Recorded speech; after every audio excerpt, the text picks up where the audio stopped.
সেদিন কিন্তু আর বাঁচার উপায় থাকবে না। যার যার আমল নামা তার কাছে দেবে, খুলে দেবে, পড়ো। একটু আগেই বলছি, সে আফসোস করবে, মালি হাযাল কিতাব লা ইউগাদিরু সগীরাতান ওয়ালা কাবীরাতান ইল্লা আহসাহা।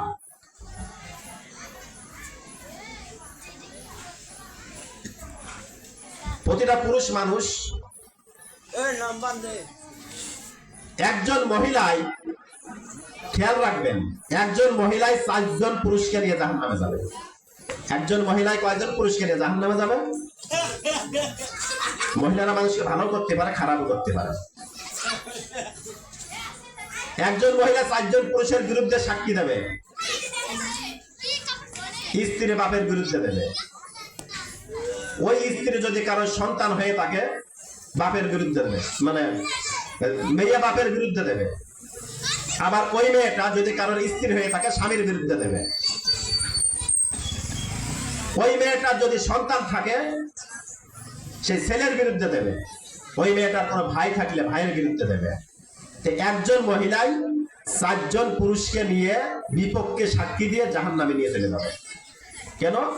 এই 4 জনের অধিকার, এই 4 জনের কর্তৃত্ব চলছে ওই মেয়ে মানুষটার উপর। আমি যদি তাদেরকে পর্যাপ্ত ভাবে পর্দার ভিতরে না রাখি, দিনের হুকুমগুলো না মানার জন্য তাগিদ না দিই, তাহলে আমার বিরুদ্ধে সে কিয়ামতের দিন আমার বিপক্ষে সাক্ষী দেবে, আমার বিরুদ্ধে মামলা দায়ের করবে। আবার মহিলারাও ইচ্ছা করলে কিন্তু বোকাটে একজন মানুষকে ভালো করতে পারে না? মহিলারা ইচ্ছা করলে একজন বোকাটে পুরুষকে ভালো করতে পারে।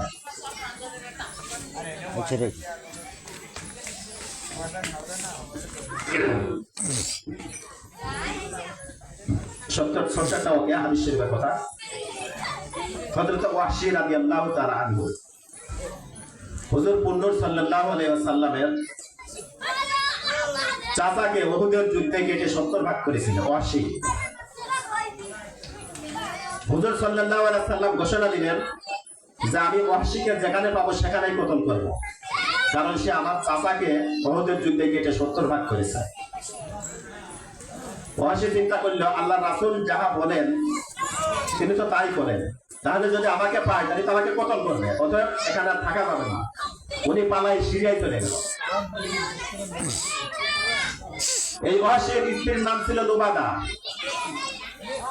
সে মনে মনে ইসলাম গ্রহণ করল, কারণ সে দেখলো যে আসলে এ যে নবী মুহাম্মদ, আসলে জানেন না ইনি আছে রাহমাতাল লিল আলামিন। আমি আয়াত পড়েছি এরকম,